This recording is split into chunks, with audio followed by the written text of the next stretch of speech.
نحمدہ و نصلی علی رسول الکریم۔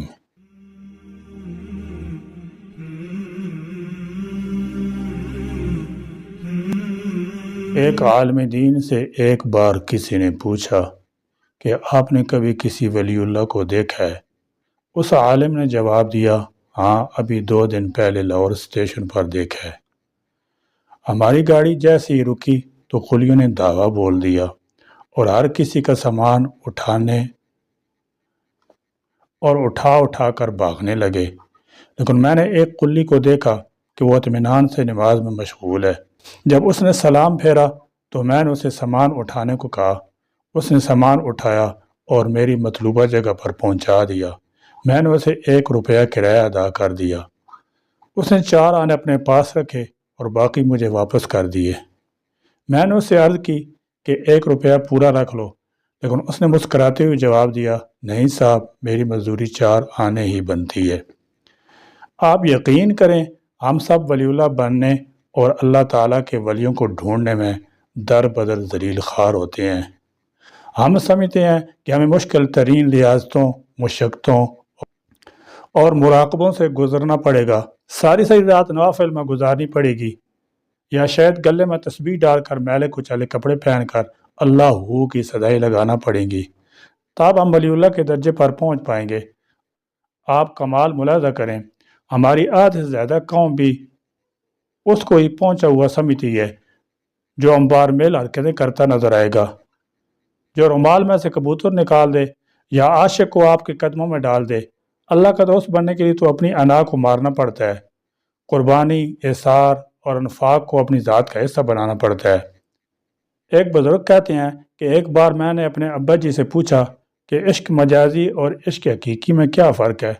انہوں نے کچھ دیر سوچا اور کہنے لگے، بیٹا، کسی ایک کے آگے اپنی انا کو مارنا عشق مجازی ہے، اور ساری دنیا کے سامنے اپنی انا کو مار لینا عشق حقیقی ہے۔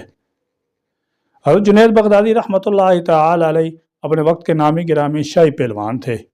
ان کے مقابلے میں ایک دفعہ انتہائی کمزور، نحیف اور لاغر شخص آ گیا۔ میدان تماشائیوں سے بھرا ہوا تھا۔ بادشاہ اپنے پورے درباریوں کے ساتھ جنید بغدادی کا مقابلہ دیکھنے آ چکا تھا۔ مقابلہ شروع ہونے سے پہلے وہ کمزور آدمی جنید بغدادی کے قریب آیا اور کہا، دیکھو جنید، کچھ دنوں بعد میری بیٹی کی شادی ہے، میں بے انتہا غریب اور مجبور ہوں۔ اگر تم ہار گئے تو بادشاہ مجھے انعام اکرام سے نوازے گا، لیکن اگر میں ہار گیا تو اپنی بیٹی کی شادی کا بندوبست کرنا میرے لیے مشکل ہو جائے گا۔ مقابلہ ہوا اور جنید بغدادی ہار گئے۔ بادشاہ کو اپنی آنکھوں پر یقین آیا۔ اس نے دوبارہ مقابلہ کروایا اور پھر 6 بار مقابلہ کروایا، اور تینوں بار جنید بغدادی کے حصے میں ہار آئی۔ بادشاہ نے سخت غصے میں حکم دیا، جنید کو میدان سے باہر جانے والے دروازے پر بیٹھا دیا جائے، اور تمام تماشائیوں کو حکم دیا گیا کہ جو جائے گا جنید پر تھوکتا ہوا جائے گا۔ جنید بغدادی کی انا خاک میں مل گئی، لیکن ان کی ولایت کا فیصلہ قیامت تک کے لیے آسمانوں پر سنا دیا گیا۔ ولی تو وہ ہوتا ہے جو لوگوں کی زندگیوں میں آسانیاں پیدا کر دے، جو کسی کو جینے کی امنگ دے دے، چہرے پر خوشیاں بکھیر دے۔ جب کبھی بات کا موقع آئے تو اپنی دلیل اور حجت روک کر سامنے والے کے دل کو ٹوٹنے سے بچا لے۔ اس سے بڑا ابدال بھلا کون ہوگا؟ رسول اللہ صلی اللہ تعالی علیہ وسلم نے حضرت معاذ بن جبل رضی اللہ تعالی عنہ سے فرمایا، معاذ، تمہیں وہ عمل نہ بتاؤں جو بغیر حساب کتاب کے تمہیں جنت میں داخل کروا دے؟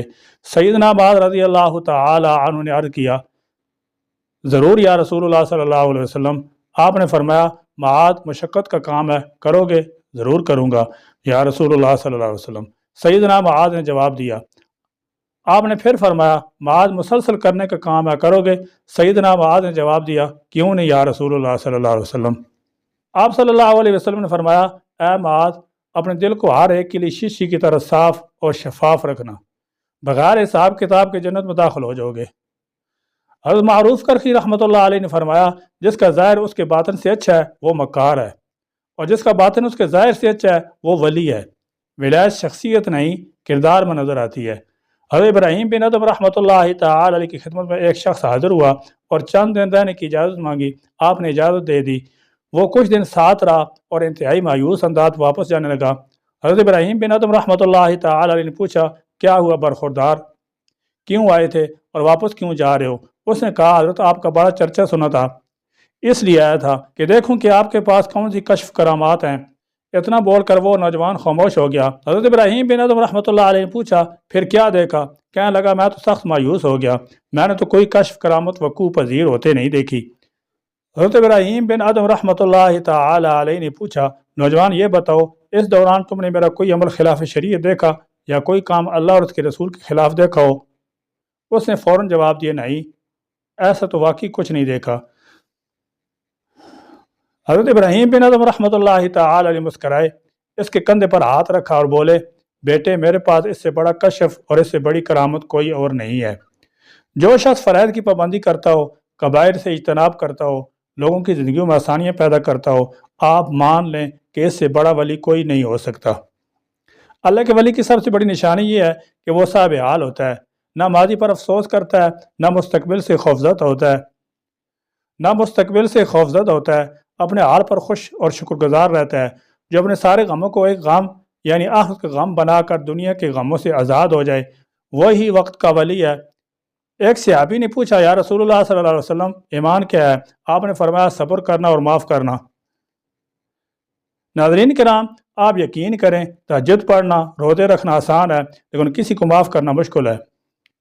رسول اللہ صلی اللہ تعالی علیہ وسلم نے فرمایا اسلام کا حسن یہ ہے کہ بھوکھوں کو کھانا کھلاؤ اور ہمیشہ اچھی بات زبان سے نکالو۔